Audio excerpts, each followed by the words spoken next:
Hola, buenas noches, ¿cómo están?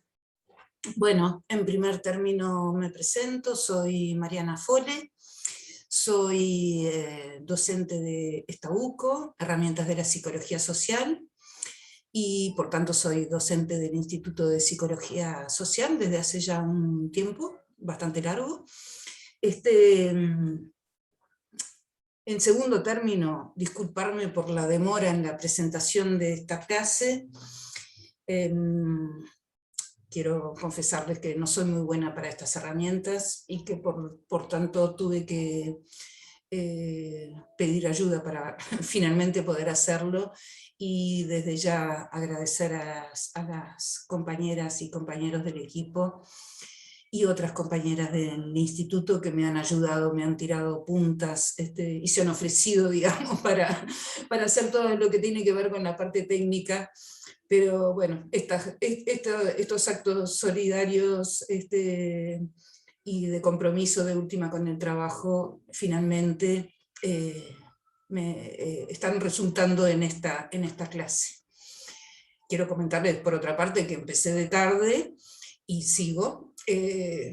Me ha pasado una serie de cosas, tipo, la última que me pasó fue, ya tenía todo grabado, me faltaba solamente una frase, unas 2 líneas más para completar, y me quedé en blanco.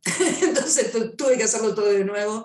Seguramente se puede arreglar, pero bueno, me resulta más fácil en este momento, y para no jorobar a otros, prefiero hacerlo de nuevo. Para evitar que me pasen estas cosas, voy a ir pausando la grabación, entonces verán que hay algunas imágenes que son como medias como dislocadas. Bueno, hoy lo que vamos a trabajar es el tema 5, tema de cierre de este primer recorrido que planteábamos a comienzo del curso. Y para ello vamos a ir un poquito para atrás, ir a la clase pasada, para ubicar, para ir metiéndonos, para ir caldeándonos en esta clase. En la clase pasada, el tema 4, que se denominó análisis institucional, nos habían acercado, digamos, los compañeros Fernando Teixeira y Nicolás Rodríguez, los lineamientos, los elementos básicos en relación a las instituciones, y marcaban ahí específicamente 4 grupos de herramientas para trabajar en las instituciones, para un abordaje, digamos, de trabajo institucional. Y ahí ellos nos planteaban, bueno, primer grupo, el análisis de la encomienda, de la demanda, etcétera, etcétera. Los criterios o los coeficientes de transversalidad, los analizadores, y finalmente enmarcaban justamente el tema de la implicación como cuarto grupo, digamos, o cuarto elemento del trabajo institucional. O sea, es una herramienta que si pensamos trabajar en instituciones, es una herramienta necesaria. Por lo que vamos a estar hablando de implicación o implicaciones, como dice Manero, y vamos a estar encuadrando esto en el análisis o la indagación de nuestras implicaciones. Quizás sea bueno poder recorrer un poco las acepciones que ha tenido, o las formas de conceptualizar o de pensar a las instituciones, que tiene que ver no solamente con una cuestión cronológica, sino también de momentos, digamos, de acumulación, digamos así. El primer abordaje, el clásico, el coloquial, si ustedes quieren, es pensar a las instituciones en el sentido del establecimiento, de la casa, del edificio. Yo creo la forma que en general cuando hablamos de instituciones asociamos con eso, ¿no? La escuela número 81, la Facultad de Psicología, el Hospital Maciel, McDonald's, etc. Que está indisolublemente unido entonces a la figura, digamos, del establecimiento. Que ojo, que no quiere decir que no sea importante en determinadas situaciones considerar este nivel del establecimiento, ¿no? Estoy pensando, por ejemplo, para traer un ejemplo que seguramente lo hemos apreciado, digamos, lo hemos visto. ¿Se acuerdan allá por el 8 de marzo de 2019? Cuando se pintaron, digamos, los escalones de la entrada principal, con de alguna manera consignas, dando cuenta de los lugares que ocupábamos las mujeres, digamos así. Entonces este es un primer elemento, el establecimiento. Pero que no es necesario, que no es necesario para pensar las instituciones. Un segundo elemento asociado a este también es el tema de identificar, digamos, la institución con la organización. De nuevo, para ir a nosotros mismos, para que sea más ilustrativo, quizás cómo nos organizamos, por ejemplo, en la función de enseñanza. Bueno, nos organizamos en equipos, nos organizamos de acuerdo a los institutos o los centros de investigación, etc. Hay todo un aparato administrativo que apoya, que contribuye a la enseñanza, por ejemplo, y demás. Entonces, visto esto, capaz que podemos ir viendo como en esta forma acumulativa de pensar la institución, cómo, bueno, se ha ido modificando hasta, de alguna manera, llegar a los planteos del análisis institucional, por un lado, pero quizás más abarcativamente de lo que se ha dado en llamar el institucionalismo. Entonces, a estos niveles también podríamos conceptualizar las instituciones como aquellas técnicas, digamos, de trabajo institucional. Qué sé yo, por ejemplo, bueno, la enseñanza que se estructura a través de talleres, o la enseñanza que se estructura a través de seminarios, etc. Esto me parece que es bueno también como traerlo acá al ruedo. Y acá quizás tomar los trabajos de los movimientos antiinstitucionales. Estamos pensando por ahora, en un primer momento, en estos movimientos surgidos en Francia, en Inglaterra, ocurridos, digamos, que se fueron dando en la segunda mitad del siglo XX, que empezaron a introducir cierto sentido conceptual, digamos, de la institución. Por ejemplo, en algunas de las vertientes básicas del análisis institucional, bueno, cómo se fue enclaustrando a la locura, y las formas de actuar, de incidir en las instituciones que de alguna manera enclaustran a la locura, determinando, por ejemplo, una separación entre enfermo mental y loco, o entre locos y personas normales. Entonces, a partir de eso, podemos ir planteando que la institución no es algo localizable, no es algo tangible, sino que podríamos asimilarlo como una forma que produce y reproduce las relaciones sociales, que es lo que se da también en las instituciones, digamos, ¿no? O como una forma general de las relaciones sociales que se instrumentaliza, por ejemplo, en los establecimientos o en los dispositivos técnicos.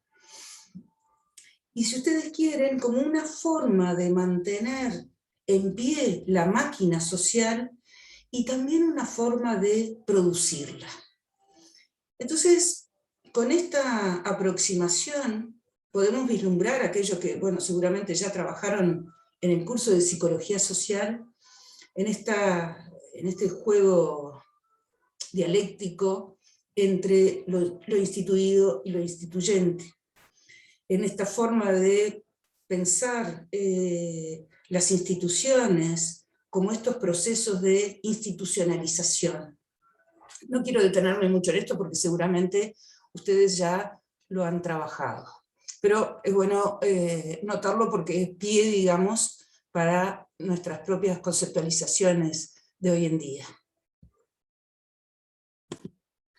Entonces, decíamos, estos movimientos anti-institucionalistas, que conciben o que empiezan a concebir a la institución como movimiento, moverse, y cuyas acciones y cuyos planteos son transformadores o apuntan a una transformación.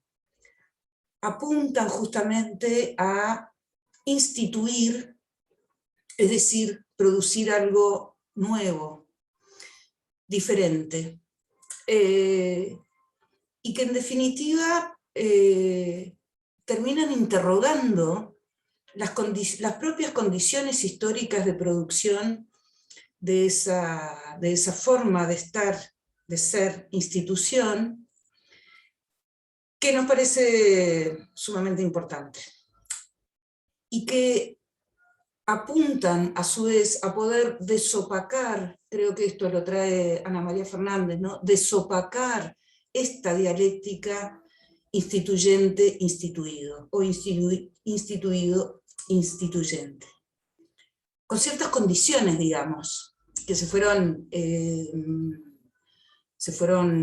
como sistematizando, que fueron decantando de alguna manera, que es que este desopacamiento tuviera lugar en todos los ámbitos y que fuera realizada por todos. O sea, dejando de lado esa forma de aprenderlos como algo estático. Es decir, las instituciones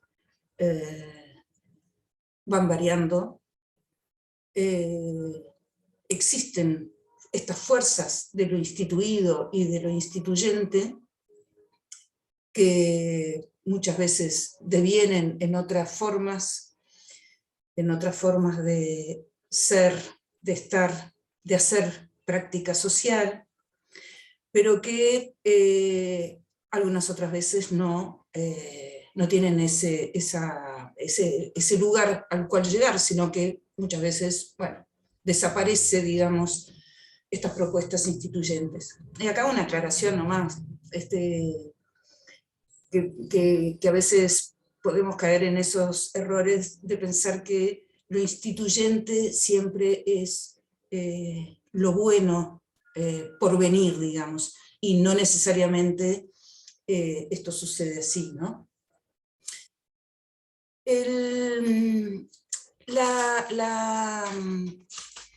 Los abordajes que estábamos diciendo de los movimientos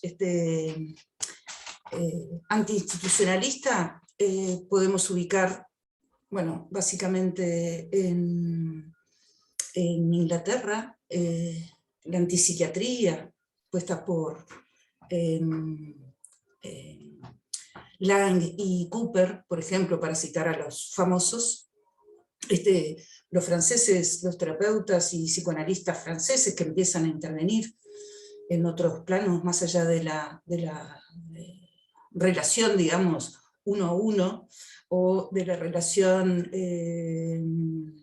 público-privado en los cuales estaban operando, esos podrían ser uno, pero también me parece que está bueno rescatar algunos ejemplos de nuestra región, de nuestra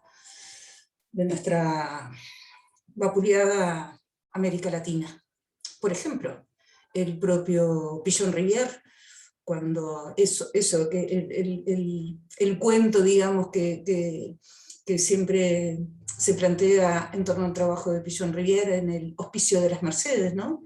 Incluyendo niveles de abordaje, de transformación, por ejemplo, de quién era el otro, con quienes estaban trabajando, incluir a esos otros que estaban trabajando, no en el sentido de hacedores de, sino en el trabajo, por ejemplo, de singularización de esos pacientes, o la inclusión, incluso, valga la redundancia, de otros trabajadores, por ejemplo, para hacer las historias clínicas.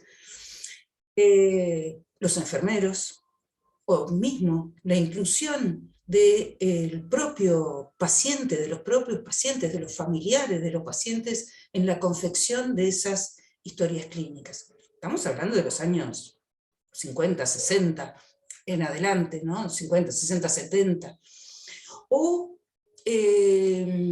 hay un relato, digamos, una narrativa sobre el trabajo psiquiátrico en Río de Janeiro, en Brasil, de Nice da Silveira, que es muy interesante, que hay una película al respecto, no se ve muy bien, pero digamos, se puede ver,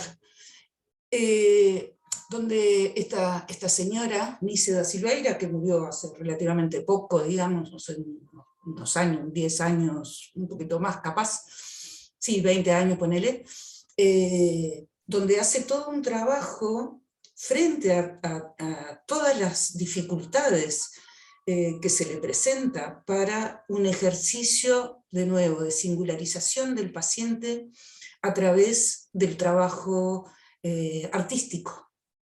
Esto es muy interesante. En general no la incluimos, no sé muy bien por qué, pero no la incluimos, pero ella viene de otra deriva, ella era una discípula, digamos, de alguna manera, a distancia de Jung, pero que hace toda esa vuelta, digamos, y se plantean bien estas dificultades que les decía, desde que, por ejemplo, esta señora había estado presa en Brasil por haber sido denunciada por tener materiales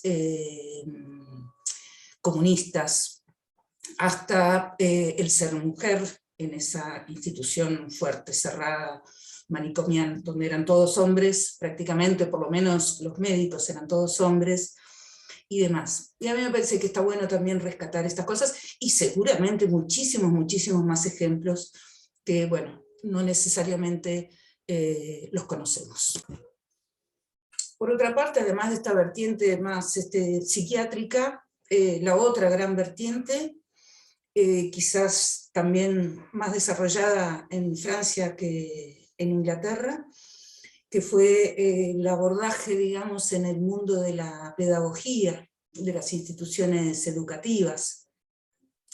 Y acá es bien interesante traer, bueno, un poco el fundador, digamos, el fundador del análisis institucional, René Lureau, y La Passade, el otro gran nombre que siempre suena cuando hablamos de estos años de la mitad del siglo XX para acá. Estas vertientes, bueno, nos muestran muchas cosas, pero una de las cosas que me parece interesante considerar es la inclusión del saber hacer político de las experiencias de colectivos, digamos, o de movimientos militantes. Para poner un ejemplo, en Francia, bueno, sin duda que la influencia del Mayo francés en esas formas de de instituir otras formas en las instituciones de enseñanza, digamos, marca también la historia de este análisis institucional. Se pliega junto a este análisis institucional. Entonces podemos plantear como plantea Barenblith, un argentino que se exilió, digamos, en Brasil a partir de las dictaduras argentinas. Digo dictaduras porque fueron sucediéndose varias, una tras la otra. En definitiva, lo que va produciendo es un cuestionamiento, por un lado, a la objetividad de la producción académica, y fundamentalmente a la relación entre quien va a estar interviniendo, o quienes estén interviniendo, y el campo, el objeto de estudio en cuestión, que se maneje ahí en cuestión. Entonces, bueno, vemos cómo a través de estas grandes aproximaciones, de estos grandes planteos, que ya los habíamos visto por otra parte, nos vamos enfocando, digamos, hacia el tema que nos convoca, el tema de la implicación y la sobreimplicación. Planteamos en el programa del curso, y además planteado, tomándolo a partir de ahí, la guía de lectura de este tema 5, que hay dos artículos, digamos, artículos de María José Acevedo y del equipo, de un equipo que está constituido y probablemente liderado por Ana María Fernández, que ustedes ya conocen. Vemos cómo, por un lado, son dos discursos, dos formas discursivas totalmente distintas, y bueno, y quizás sea hasta bueno poder plantear ¿por qué estas formas distintivas de discurso? Entonces, por un lado, María José Acevedo, que, bueno, como habrán visto en el texto que plantea, una admiradora, digamos, de Luró, y que después la vamos a tomar sobre el final poniendo algunos ejemplos, nos va introduciendo en la significación política, digamos, del análisis de la implicación. Ella dice, lo estoy leyendo textual, sacudir las estructuras, derrumbar los estereotipos, desnudar las contradicciones, empezando por las propias, crear un malestar que obliga a cada uno a interrogarse acerca de sus implicaciones. Esto me parece interesante, pensando en el tema de la política, digamos, como algo muy amplio, ¿no? Amplio pero preciso. ¿Qué sería la política? ¿No? Bueno, hay un artículo de Hannah Arendt que se llama ¿Qué es la política? La política es, como de alguna manera nos transmite Arendt, la vigencia, la renovación y proyección de la polis como el espacio público provisto de libertad, igualdad, pluralidad, etcétera, no violencia, etcétera, etcétera, como una acción, como una comunicación e interacción de los seres humanos que son capaces de hablar y actuar continua y conjuntamente. Como una forma de pensar la política distinguible, por supuesto, de lo que puede ser una política partidaria o una política de Estado, aunque sin duda que eso va a estar jugando. Entonces, decíamos de Ana María Acevedo cómo nos iba introduciendo en esto, y cómo En el otro artículo de esta institucionalista, digamos, o lo que fuera, que se llama, déjenme ver porque me cuesta un poco, Borakiewicz, van planteando algunas formas, y dicho sea de paso, disculpen que haga un pequeño paréntesis, yo creo que el artículo firmado, digamos, en primer término por Borakiewicz, debe complementarse o ayuda la complementación de un artículo previo, no sé si en el tiempo, pero sí por lo menos previo, en la aparición, en esta misma revista que está este artículo de Borakiewicz. Me parece que hay que leer este otro artículo, que es un poco lo que estoy tratando ahora, pero hay que leerlo para poder comprender y dimensionar y darle sentido a este artículo de Borakiewicz. El anterior está firmado en primer término por Ana María Fernández.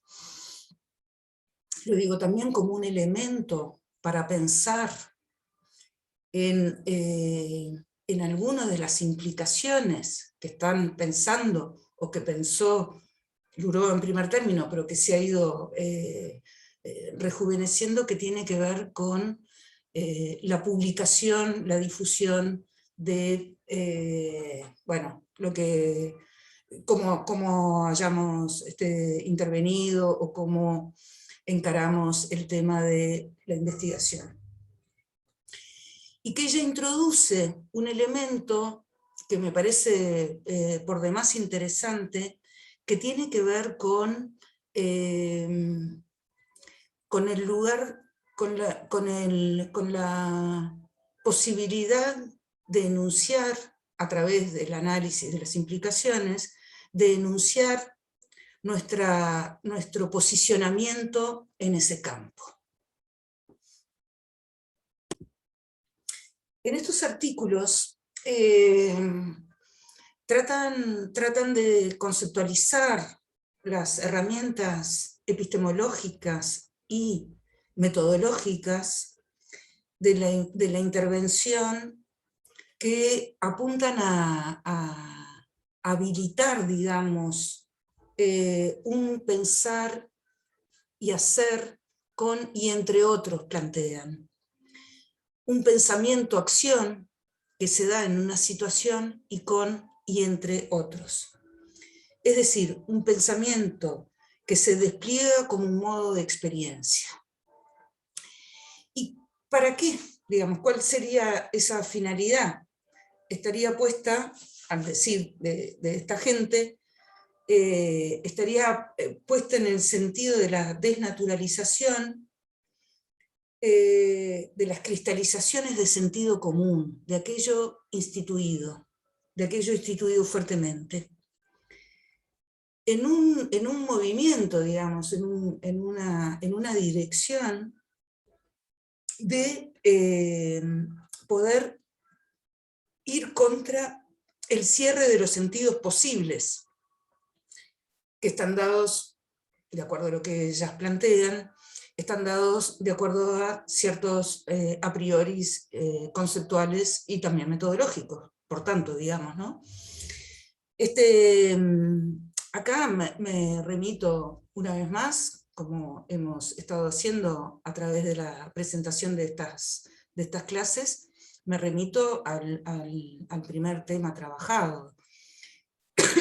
Es decir, toda aquella de cómo nos posicionamos en un sentido ético y político, o cómo llevamos a cabo un ejercicio ético-político de nuestras intervenciones. Bueno, justamente a través de la propuesta de esta metodología, de alguna manera creada en este equipo, que es de larga duración, la metodología de la problematización recursiva, ella plantea que es ellas plantea que es una propuesta epistemológica, conceptual y metodológica, que nosotros concebimos como, de alguna manera, lugares que son empáticos, digamos, entre sí. Lo plantea a nivel de dos procedimientos posibles. Uno, que es la elucidación crítica, seguramente ustedes ya lo trabajaron cuando estuvieron trabajando el tema del campo de problemas, con Ana María Fernández, digamos, a la cabeza, en los artículos que seguramente trabajaron. No lo sé, pero seguramente que sí. Bueno, la elucidación crítica en estos tres movimientos, digamos, en estos tres formas de abordaje, la desnaturalización, la genealogización, la desconstrucción, eso sería uno de los procedimientos, que no lo vamos a trabajar ahora, porque de alguna manera nos desubica un poco de la temática central, para poder pensar justamente en las formas de procedimientos, digamos, metodológicos, que refiere justamente a la indagación, la investigación, el análisis de las implicaciones. Esta metodología propuesta está íntimamente relacionada, digamos, unida conceptualmente con el campo del campo de problemas, como ubica Ana María Fernández. Entonces, digo esto porque cuando hablamos de campo de problemáticas, como ya seguramente lo saben, no podemos situar los encares como previos, como aquello que no precede de las prácticas, sino que se va construyendo, digamos, en el propio hacer. Esta idea de inmanencia que ya hemos trabajado.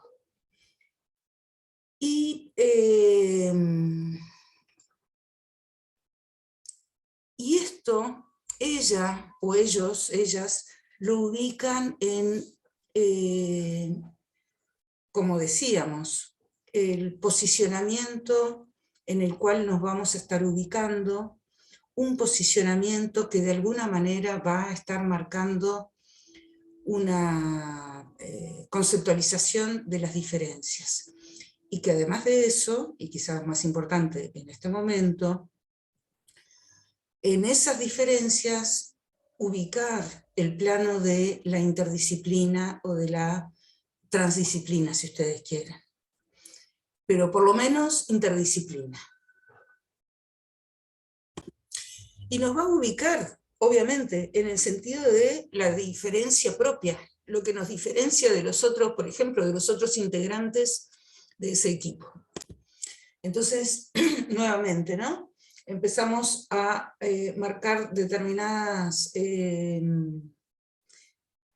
concepciones de la política, entre las cuales quizás la principal, o la principal referencia sea la autogestión, tan proclamada, digamos, por Luró y por sus y la gente, digamos, que vino posteriori.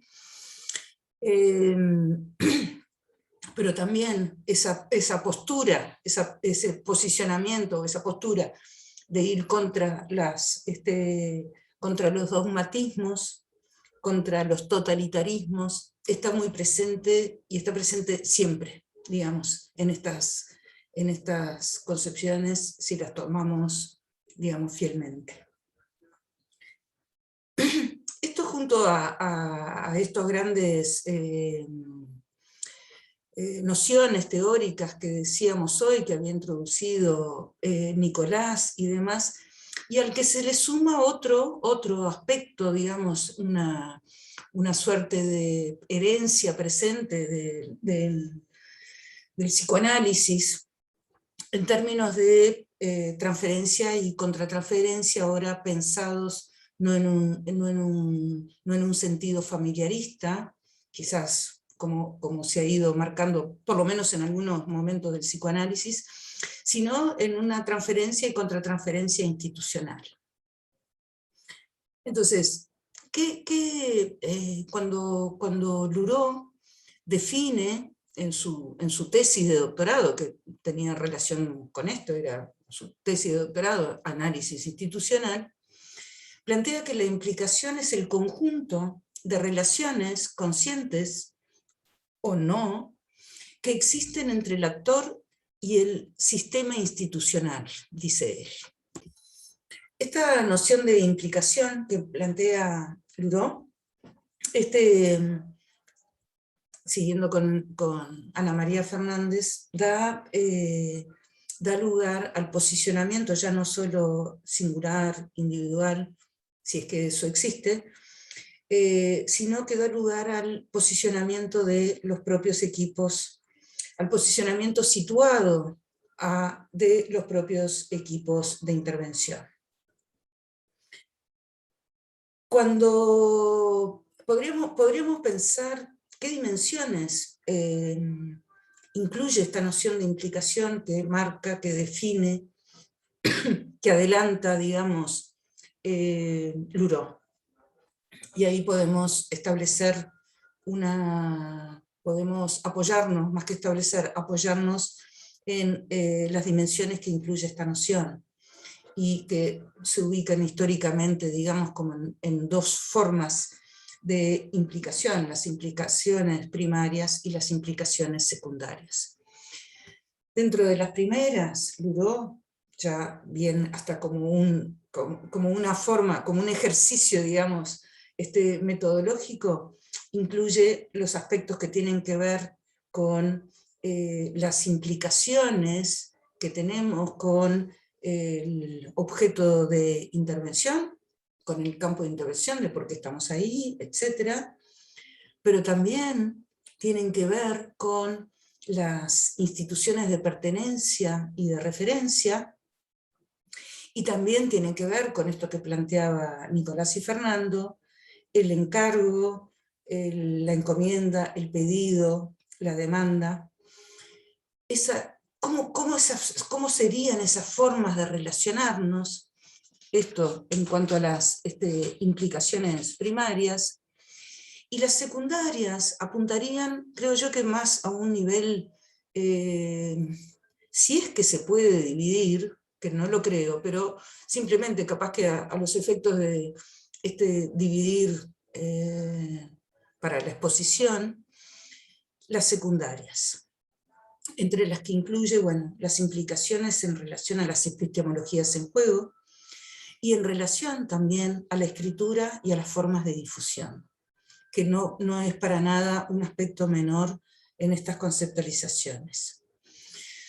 Dicho esto, tomando las primarias y las secundarias, supone decir que la implicación nos ubica en las dimensiones subjetivas, políticas y éticas del interventor, de la persona que está interviniendo.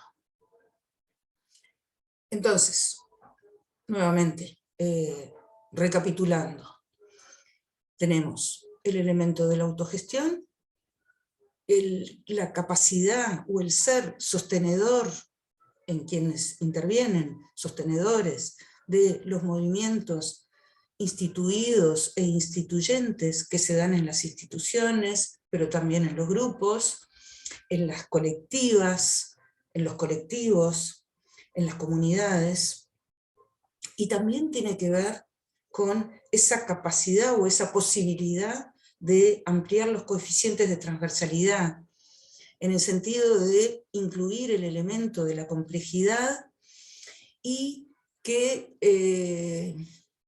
contribuye, por lo menos contribuye, a darnos cuenta de lo que no sabemos.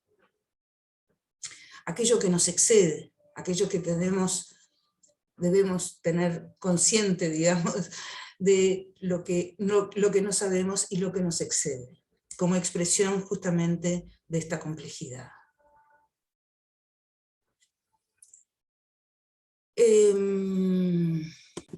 A esta altura, digamos, por lo expresado, por lo planteado en los artículos y demás, También estamos pensando en la bibliografía del tema 4, y también estamos pensando en la bibliografía complementaria de este tema. Podemos ir distinguiendo algunos elementos que a veces se confunden en esto, sobre todo en la línea de cuando se va despolitizando, por parte de algunos sectores, digamos, se va despolitizando esta propuesta de la implicación. Entonces, casi axiomáticamente, digamos, ¿no? La implicación no tiene que ver con el compromiso que podamos tener con las instituciones en juego, con la institución en juego, o con X causa, pero tampoco caer en que la implicación supone, como recurso metodológico, el relato de las emotividades. No decimos emociones, sino de emotividades. Sino que es otra cosa, que apunta a otra cosa. Por otra parte, nos lleva también a considerar la comprensión del término sobreimplicación, que lo podemos situar como el efecto de la incapacidad de analizar las propias implicaciones. Es decir, cuando quedas como pegado, ¿no? Que no podés, que realmente no podés eso, dar una cierta continuidad al análisis, a la consideración, a la reflexión, etcétera, etcétera.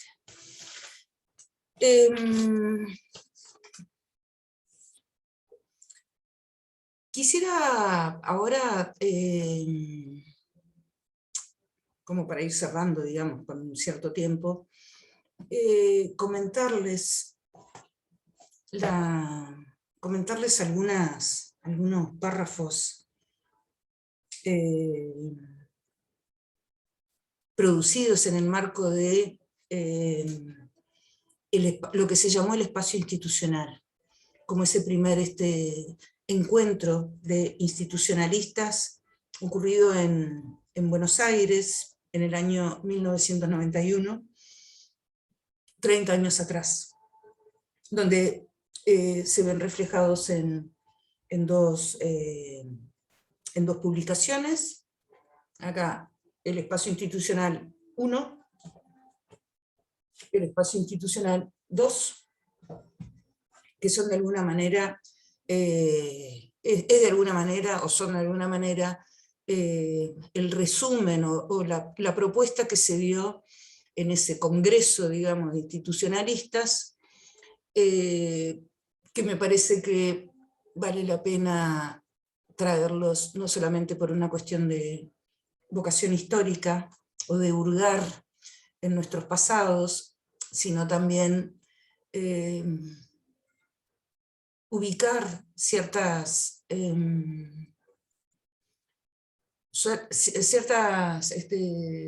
consideraciones absolutamente actuales, y que fueron justamente planteados, digamos, o la composición de estas publicaciones fue hecha justamente por María José Acevedo. Entonces, vamos a...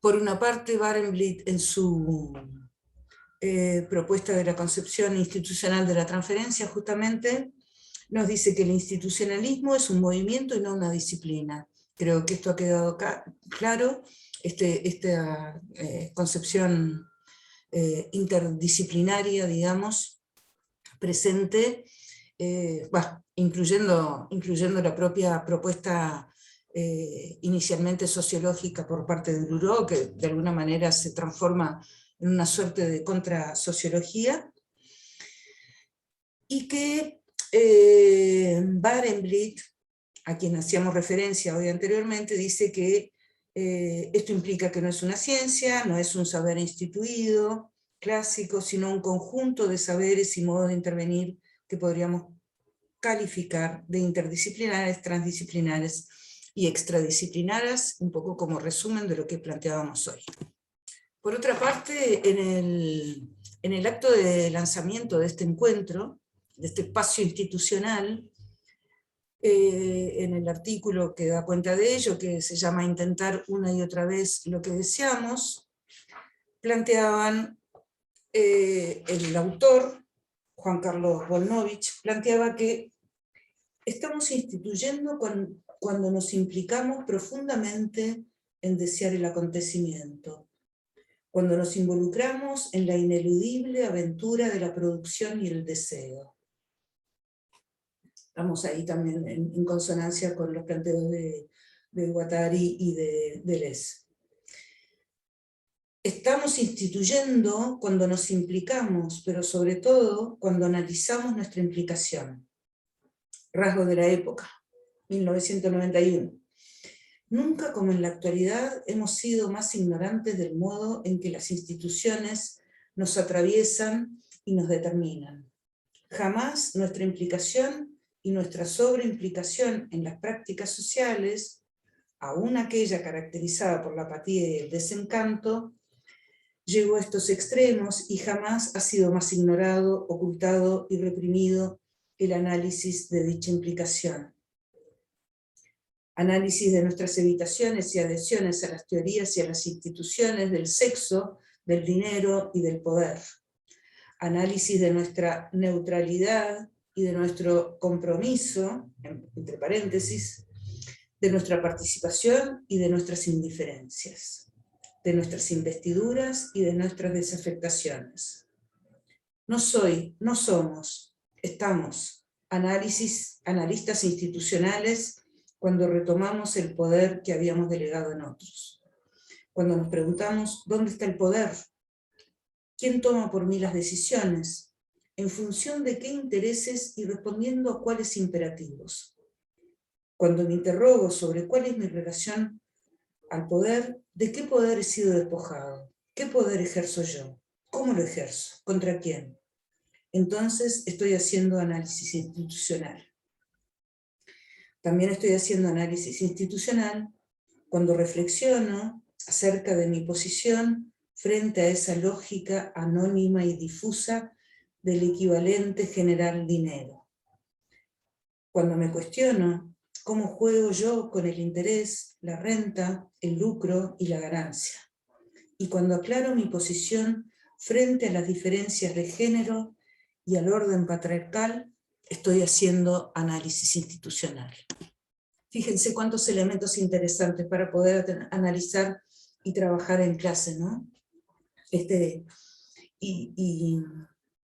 Y esto de cómo introducir también las diferencias de género cuando hacemos el análisis o las indagaciones de las implicaciones. Me parece que está bueno señalarlo.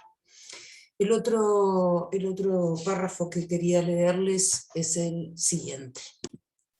Este otro artículo que voy a leer una extracción proviene de un artículo justamente que se llama Diálogos en el pasillo. Creo que también esto nos está introduciendo en otra dimensión. Y dice así. Título: La implicación. Dice: cuando leímos el primer borrador de este escrito, que trae una serie de pequeños capítulos, digamos, ¿no? Que tiene que ver con la propia historia del grupo de trabajo de que se trata, pensar en un encuentro o en un congreso, poder de autogestión, el encuentro como nostalgia, etcétera, etcétera. Dice, cuando leímos el primer borrador de este escrito nos dimos cuenta de que eran todas preguntas. Argumentamos entonces que era para no cerrar el tema, para seguir pensando. Pero ¿cómo? ¿Todo lo que articulamos no lo vamos a poner? Y una vez más nos enfrentamos a lo que cuesta mostrar lo que uno piensa, lo que uno produce, porque es quedar expuesto a la mirada del otro, a las críticas del otro. a tener que mostrar que solo pensamos esto, que el cuero nos dio esta carne. Así, con nuestras barbijas en remojo, reconocimos que no debe ser tan fácil mostrar lo que uno hace. Allá, en el estrado. Pensamos que el estrado, ese lugar que genera envidias y críticas, es también un lugar difícil porque conlleva la carga de sostener la ilusión del auditorio o desilusionar y desilusionarnos, enfrentados a lo precario de nuestro hacer y saber, de tener que pensar, a lo mejor, lo poco autogestivos que somos, de cómo nos gusta competir, y que quizás, tal vez, la violencia, el deseo de poder, formen parte de nuestro patrimonio.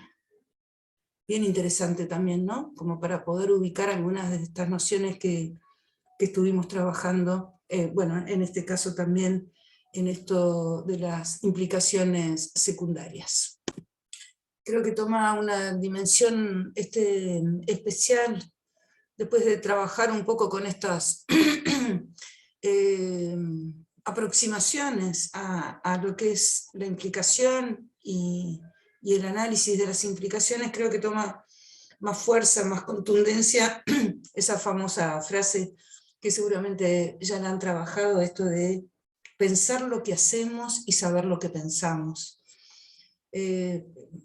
Creo que se constituye como uno de los, casi diríamos, axiomas o fundamentos del análisis institucional y particularmente del análisis de las implicaciones. Y por último, decir que si alguien quiere encontrarse, digamos, con estos libros, nos piden, nos escriben y hacemos una fotocopia en alguno de los lugares previstos para ello, en el CEUP bueno, en el CEUP. No les vamos a prestar los originales, pero sí compartir estas fotocopias, así que nada, espero que esta clase haya sido un aporte para meternos en el trabajo del análisis de las implicaciones, y que, bueno, la idea es que lo puedan trabajar y lo puedan revisar y puedan sumarles otras nociones y conceptos que están en juego en los plenarios y en los seminarios. Y por último, pedirles disculpas si hubo dislocaciones ahí entre estas cosas pausadas, estas grabaciones de alguna manera pausadas, pero fue la forma que me pareció más fácil y viable, y no seguir repitiendo grabación tras grabación. Bueno, muchas gracias y nos estamos viendo en los cursos, en el curso, en las modalidades del curso. Hasta luego, que pasen bien, que tengan un buen fin de semana. Hasta luego.